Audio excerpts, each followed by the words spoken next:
cho. Này nó vương.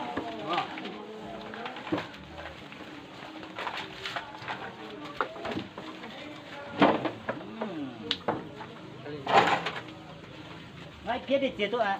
Mất nhiều. Này phụ ta đấy chứ nào. Đảo là đây. Đảo tầm vuông này. Đảo. Nó đó thì kia. Cụ thế, nhưng mà mua nó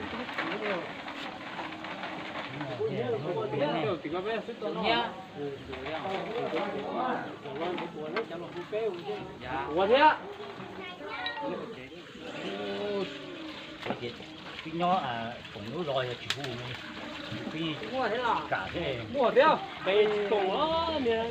Những cái tụi nó làm có bao nhiêu á? Dù chủ là khu thế này. Mua mà nhiều khu thế. Giờ có thể mua cho nó thua đấy. Cái này đồ cổ với thì nó sẽ cái sầu. con trống cua Cái cú này, cú gà. Đó, lúc thôi thì giảm cho ngã đắt tiền rồi gấp to.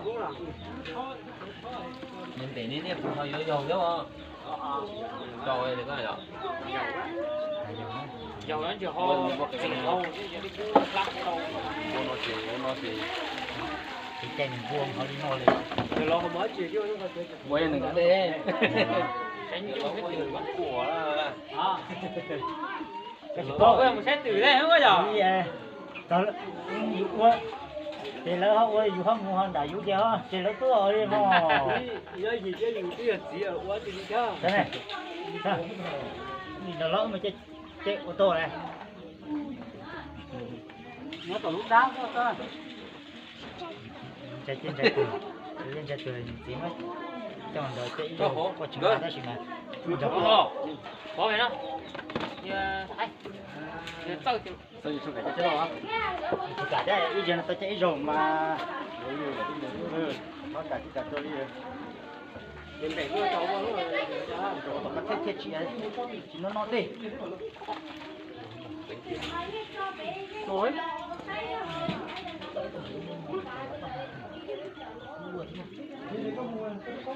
Để lá thế rồi.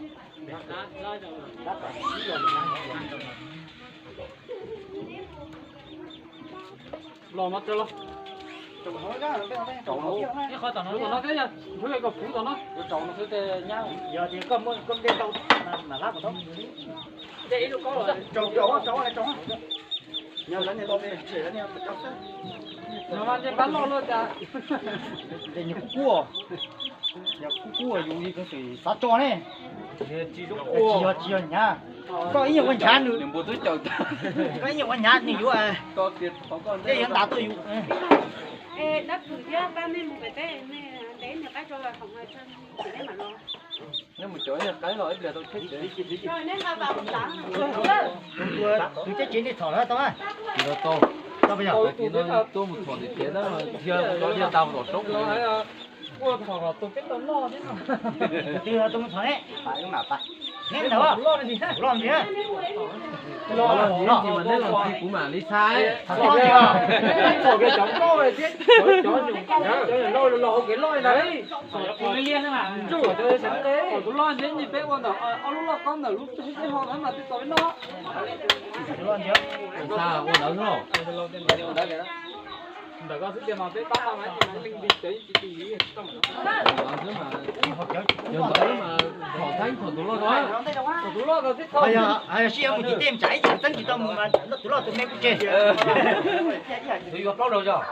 Đến tôi lo nào mà mua sôi tôi tờ trộn này thế mà. mình mua rồi không trốn thà Để không biết đâu.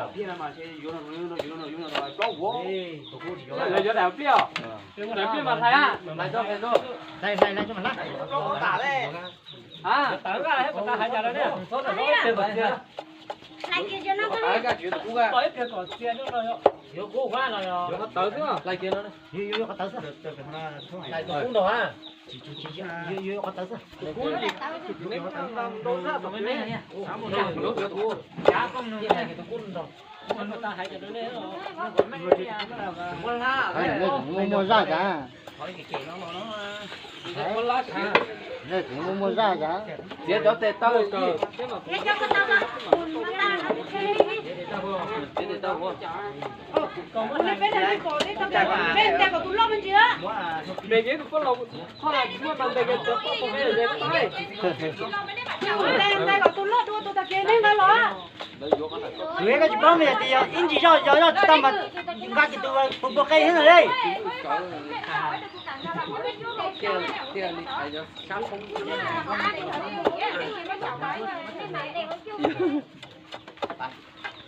Chơi nó có hay có.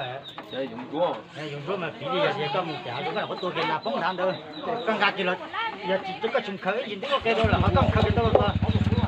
Nhưng mà bây giờ có đi lông nó mà chỉ thổi lông nhau rồi. Có một bộ phút đồ khó mà. Có một giờ bỏ xe điện á. Cái dùng giờ thì đó.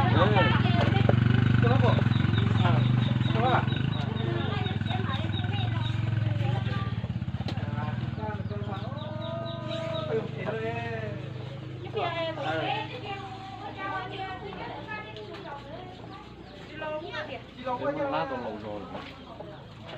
Giờ đó thì muốn Đi lo chứ, quay sao thế nào như vậy cha? Đi không có. Này kìa. Này chả